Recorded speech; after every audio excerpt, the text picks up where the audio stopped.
What's up everybody, welcome back to my channel. Today I'm going to be doing a labor and delivery story video, which I'm so excited to be doing. I watched these so much when I was pregnant, and I used to just bawl my eyes out watching these videos, so I'm excited to be able to do my own. This video is going to be a little long because there's just so much to say, and like if I leave out any part, it won't be my story, so I feel like I just have to tell you guys everything. So disclaimer, it will be long, but it will be worth it. So thank you guys for watching. Don't forget to like and subscribe. Okay, are we ready? Because it's gonna take a little while to explain, but it's gonna be good. Okay, I got my water because I know my ass is gonna be thirsty from talking so much. All right, so let's go back a year and a half ago. It's been so long. Okay, so I went to my 39-week appointment to my gynecologist, or whatever they call them, my midwife, and it was just like a normal routine checkup, and she had checked me, and I was 2 centimeters dilated and like 50% effaced, which I had been since like 35 weeks. I had been 2 centimeters. So I was sad leaving the appointment because like I had felt contractions a lot that I thought she was going to be like, oh, you're 4 centimeters, go to the hospital, and it didn't work out that way. So she sent my ass home, and I went home all sad, right? So after you get checked, you like, well, I did, I don't know if it's normal, but I always felt contractions for like a couple hours after. That was just like my normal. So I was contracting, and I was like, please like, let this be labor this time and whatever. So I go home, I go walking, I do like everything to try to like keep the contractions going. I bounce on my yoga ball, I do all that shit, and no, they started going away, and I was so sad. So we went to bed, and the next day, which was a Wednesday, Chris normally had off on Wednesdays, but this stupid ass dealership always made him go in even on his off days. So to work he went, and he was at work, and I did my normal walking, and I was like bouncing on the yoga ball, and my contractions started coming back, and I was like, okay. So I'm bouncing on my yoga ball, and like at this point I'm like, okay, like something's happening. I don't know what it is, but something's happening, and something's gonna happen today. I just know it. So I'm like texting Chris, and I'm like, you know, when are you getting off of work? And I think I need to go to the hospital. And let me just tell you, I went to the hospital so many times. Like I would walk in there, and it'd be like, the baby's fine, go home. On like a first name basis. Like I don't care if I didn't feel my baby moving, I was there, because I was not about to play with that shit. Like if she didn't move X amount of times, I don't care if she was having a lazy day, she's getting checked on, because I just couldn't. So anyways, Chris was probably just like, this bitch, like, again. So at this point though, like I literally like could not drive. Like I didn't trust myself to drive. A little inside story. So I was telling my dad what was happening, right? So my dad's like, are you hungry? And I was like, yeah. He's like, okay, well, I'll bring you a pizza, right? So I'm like, oh, I'm about to eat some pizza and just relax before Chris gets off work, right? My dad drops me off this pizza from this new pizza place that was like down the road from where I was staying at. I get this fucking pizza, and it is not cooked. Like the pizza was raw. I don't know if they were just rushing or what the deal was, but it was raw. It was not cooked, and I was not eating it. Okay, I was not about to eat raw pizza. I'm like about to have a baby, and I'm not trying to get sick and shit. So I like text my dad, and I'm like, Dad, this pizza is raw. Like he didn't even think to, you couldn't really tell it was raw until you like looked at the dough clearly. So, and my dad used to own a pizza shop, so clearly I know what I'm talking about. So I'm like, Dad, this pizza's raw. And my dad's like, okay, so call them and ask them to deliver you a new one. And I was like, okay. So I called the place, and I'm like, hi, my dad just picked up a pizza from there. He just brought it to me, and it's not cooked all the way. So then the chef, whatever, I don't know what a pizza maker. The pizza maker gets on the phone, and he's like, what do you mean it's not cooked? I've never not cooked a pizza before. Da, da, da, da, da, da, da. Like kept going on and on. I was like, listen, bro, like I don't care what you have to say. This pizza that I have in my hand is raw, and somebody's either going to deliver me a new one, or I'm going to go up there and be really fucking pissed that I have to drive all the way to your shop in labor to get a pizza that's you guys messed up. So he was like, well, I want to see it for myself, so I want you to bring it in. Okay. So I get in my car and I'm driving, and at this point the contractions are like more frequently, and in the middle of driving I get a contraction that made me literally have to pull over. Like I stopped, pulled over, it lasted like a minute or two, like a minute, and then I kept driving. I was so mad. Like I just wanted to sit there and eat my pizza and relax, but this guy wanted to argue with me. Okay, so I get in there and I don't even say anything. I just walk in, I open the pizza box, and I was like, would you give this to your pregnant wife? And he was like, oh my god, I'm so sorry, I must have just shut up, I don't want to hear it. Just make me a new pizza, cook it well done. I don't want to argue. That's it. Don't apologize. You made me drive all the way up here. I'm already pissed off. Just give me a pizza. Like, that's it. So that pissed me off. That had like my mood went from like happy to just like pissed off, because you don't fuck up a pregnant person's food. You just don't do that. And then you don't argue with them about you messing it up. So I was already like upset about that. By the time I got home with my pizza, I did not even eat it. I did not. Chris came home and ate it because I just did not want my pizza anymore. I was already pissed off. So Chris came home from work. All right, sorry, sidetracked. Chris came home from work, right? And at this point it was like 5 o'clock, and like I said, I think Chris just thought like, oh, this is another false alarm, da da da. So he gets home and he's like taking his time getting ready to go. Like he gets home and he sits on the bed, and I'm like looking at him like, what are you doing? I just waited all day, what are you doing? And he's like, man, I'm getting ready, just relax. Bro, he took forever. We ended up arguing because he was taking forever. And then at this point, we get in the car and I was just emotional. He didn't touch me or like grab my thigh or anything. So I was like, you know what? I just don't want to go anymore. Da da da da. And I stormed off inside and went and sat on the couch. And I don't know, fucking crazy, okay? I'm just crazy. So Chris gets out of the car, goes upstairs, and was like, this bitch, I'm just gonna leave her alone. So anyways, I ended up texting him being like, you know, that was so rude, and da da da. He apologized, and we got in the car and went to the hospital. Side note, we lived by a certain hospital that was literally like 2 minutes down the road, versus the hospital that I was supposed to deliver at was like 20 minutes away. So we get into the car and we drive to the 2-minute away hospital because it was just convenient. And I honestly thought I was in labor, but I thought I just was like over exaggerating. So we get to the hospital and I'm walking upstairs and I'm like, okay, I like really think this is a real thing. Maybe we should have went to the real hospital. He's like, no, let's just like check it out and then we'll go from there. I get in the room and the nurse checks me and she's like, wow, you're 4 centimeters. You're in active labor. We're gonna keep you. But you can't keep me. I was like, what? And she was like, yeah, you know, your bloody show is, you know, coming out, and your mucus plug and all. Sorry, that sounds nasty, I know, but you just gotta deal with it. All that shit was coming out, okay? And it was really fucking disgusting. So I text my dad and I'm like, Dad, I'm at, you know, this hospital. They're saying they're gonna keep me, but I don't want to stay here because my midwives do not deliver here. And I was like so close with my midwives that like I just couldn't deliver without them. Like I would be nervous and scared. I've never met anybody at this hospital, never met any doctors or anything. So my dad was like, you know, then leave, go if you're not in that. And I wasn't in that much pain at that point. Like I was just contracting, but it wasn't like anything crazy. Okay, so I asked Chris, like, what should I do? And, you know, Chris is really chill. He's like, you know, whatever you want to do, babe. I'm like, that does not help me. Like, should I just stay here and, like, deal with it? Or should I just go?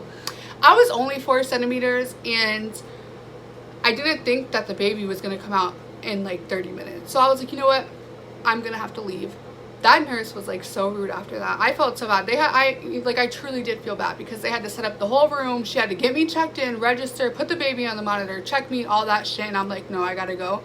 Like, that's why they tell you, if you think you're in labor, just go to your hospital. I didn't listen.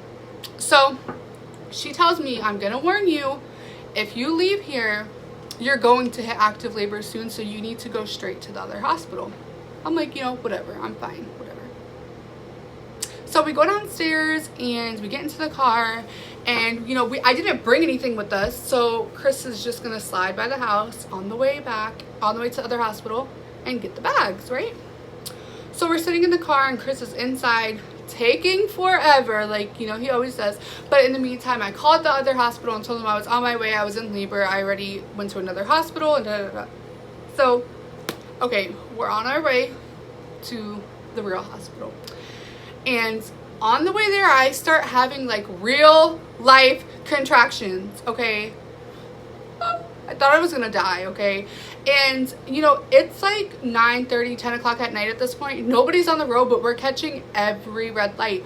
So I start like showing signs of being like very uncomfortable, and Chris is just looking at me like I don't know what to do. So then we're at a red light and I have a contraction and I'm like freaking out in the car. He's like, man, fuck it. He just books it to the hospital, like books it. Like there was no red lights at that point. Like we were getting to the hospital because he was not about to deal with that shit in the car. And we got to the hospital very, very quickly. And I get up there and all the nurses and everybody are like, you're crazy for leaving the other hospital, you know, in mid-labor and da-da-da-da. And I was like, you know what? I just needed my midwives because I just relied on them so much. And I relied on them so much during my pregnancy, I felt like I could not do it without them. So she checks me. I'm still like a 4.5, but my contractions are like very closer than they were at the other hospital. And so the nurse is like, you know, you need to labor a little bit, you know, before they'll give you the epidural. So I'm like, okay. She's like, but you can get in the bath or do whatever you want. And I'm like, okay. So at this point, like the contractions are beginning to become like unbearable, and I didn't know what to do. Like I didn't know if I wanted to sit down, stand up, walk around, squat. I didn't know. Chris was looking at me like I was fucking crazy. I was just like screaming and crying and saying like, why the fuck did I do this? Like it was a crazy time. Okay, so then I get into the bath. The bath was like my best friend. Like every time I got off the monitor, I just went into the bath because it like, I still had contractions, but they weren't as bad. It soothed me. The bath was like my best friend, and that's where I labored most of the time after I was like being a crazy lady in the room. And so after like 2 hours, she checks me again and I'm still out of 4. And I was like, bro, how? And she was like, you know, the midwife said that you can go home if you wanted to, but I really don't think that you should leave. I think you should just stay here and kind of walk the halls and kind of labor a little bit more. We'll check you in a couple hours, but if you want to go home, you're more than welcome. I was like, go home? Hell no, which I kind of should have, but I was in so much pain that Chris and me were just not going to deal with that. And no, we stayed there. So we stayed there, and me and Chris went and walked the halls, and 2 hours later she comes back and I'm at a 6. I went to a 6 and she was like, yeah, I'm so glad you stayed, da da da da. So then she was like, okay, we can get you the epidural, and it'll just take an hour. I was like, an hour? Okay. So they have to give you a bag of fluids, and then they have to call the anesthesiologist and all that shenanigans because they're on call at night. So he comes, and by this time it's like 1 a.m. and Chris is sleeping on the couch. Another tip about Chris, he just, if you interrupt his sleep, it's like the end of the world. Like he goes to bed at like a certain time and he does not like to be disturbed, waking up, whatever. So he's sleeping. Yeah, he's sleeping on the couch, sound asleep, and I'm sitting here dying. And he's sleeping, and I wake him up because they told me he couldn't be in the room, right? So I wake him up, and this man looks at me and is like, what? I'm like, what? Get your ass out of the room now. They're gonna do my epidural, and I need that shit, so go. He smacks his lips and walks out of the room. I kid you not. I was like, just give me this epidural. Just give it to me. Just give it to me. So I get the epidural, and that thing is just so magical. Like that is like the best thing in the whole entire world. I swear. I just am so grateful. I owe my life to an epidural, because I honestly, by the time I got the epidural, I was 7 centimeters. I probably could have done it without an epidural, but I was too much of a bitch to do it. I just like was like, you know, I need to sleep. and relax. And even the nurse was like, you know, you need to settle down and relax, so you do need to get an epidural. She's like, it'll calm you down, and you know, you can sleep before the baby comes, which I didn't, and whatever. I agreed to it. I wanted it, and it was the best thing ever. So if you're thinking about getting an epidural, at least sign the waiver for an epidural. That's all I'm gonna say, is at least sign the waiver, and you will end up wanting it, but at least sign it. So I get the epidural, and I'm like at peace, right? My mom lives in Georgia, so she was on her way down. She was like, oh my god, I thought she was gonna, like, I don't even know what I thought was gonna happen to her, because she was like flushing to get down here. I called her at like 9 when I was in labor. Georgia takes like 6 hours to get here. Actually, I didn't make her come until I knew that I was gonna like have the baby that night. So it wasn't until like 12 that I called her. She was there by like 5 a.m. Like, she was like flushing it. She said she didn't even stop, nothing. She just kept going, and she came at like 5 a.m. I was up that whole time just like on social media and just crying and watching labor videos and all that. So I was just chilling, relaxing. Chris was sleeping, which I should have slept, but I didn't.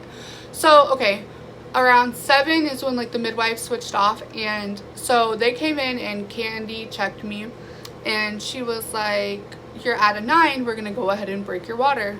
I was like, yes, because they say sometimes epidurals can slow down your labor, which I don't, it didn't for me. But she said she was gonna break my water, but it would be the other midwife when she comes in. So the other midwife comes in, and she breaks my water around like 9:30, I want to say, is when my water broke, and it was just on from there. So around 9:30 my water broke. About like 15 minutes later, I'm like, I feel like I have to poop, and I don't know like what's going on, because with the epidural you don't feel anything, but I just felt like the urge to like bunker down and just like poop.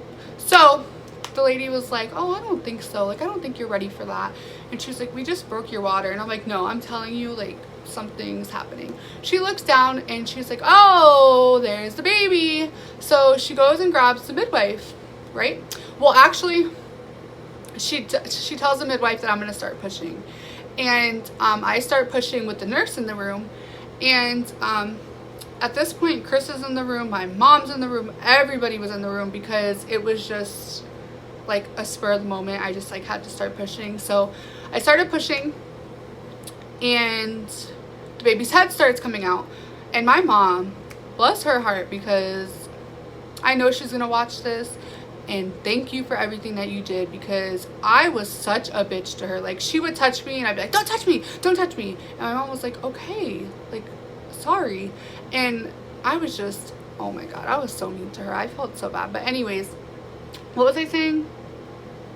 Oh, my mom was like freaking out because she could see her hair coming out, and she's like, oh my god, her hair. And then every time she would freak out, it would freak me out, and I would stop pushing. And I was like, Mom, we gotta relax, okay?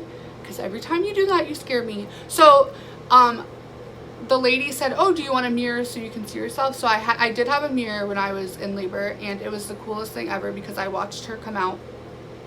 So the nurse brought in a mirror. I'm pushing, the baby's head is coming out, we see her hair. And she's like, okay, you're gonna have to stop pushing, I have to go get the midwife. And everybody in the room was like, what? So the nurse goes to leave to get the midwife, and she comes back in, and she's like, well, we're gonna have to hold on for a minute, because she's delivering a baby in the next room. And I was like, I can't stop. Like, when you're in labor, your body just like pushes, like it starts to push, and then you help it push, and that's just it. Like, there's no stopping it. So my dad was in the room, and my dad was like, she's not gonna stop pushing, so either you're gonna catch the baby or somebody in here is gonna catch the baby, because that's not fair to make her stop pushing, because she's delivering, and who knows how long that's gonna take. So anyways, I'm pushing, and the baby starts coming out, and she's like, the nurse like freaks out. All of a sudden, all these nurses start coming in the room, everybody starts coming in the room, and there just so happened the doctor was coming up the elevator, and everybody started going up to him and being like, you need to come in this room, you need to come in this room. He walks in, gowns up, and just catches the baby. Like, he He sits down and the doctor was like, okay, one big push. And I did one push and her head came out, and then he was like, one more really big push, and she was out. She was out in like 30 minutes. I pushed maybe like 10 times and she came out, and it was so beautiful. It was the greatest moment in the whole entire world. I didn't even see her. I was like pushing so hard that like I didn't even notice she was out until I felt something warm on my stomach, and I looked down and there she was, and everybody in the room was crying. My mom was crying, my stepmom was crying, I was crying. Chris was not crying because that's just not the type of person he is, but you can tell that he was just emotional in his own way. It was a very, very nice and sentimental moment. My dad was in the room, he was crying. It was so nice. I had a really good experience with my labor. And I would do it all again now. When I first had her, I was like, there is no way in hell that I'm having another baby, so don't even ask me. But I would do it again. It was very, very, very good experience. Besides the pizza and besides going to the wrong hospital, it was a nice experience. It was painful, but it wasn't as painful as I thought it was going to be. I thought I was gonna die, but thank you so much everybody for watching. If you stay till the end, you're a real one. I appreciate you. That was a long story to watch till the end, but it was worth it, right? It was worth it. And don't forget to like and subscribe so you can see our next video. Thank you.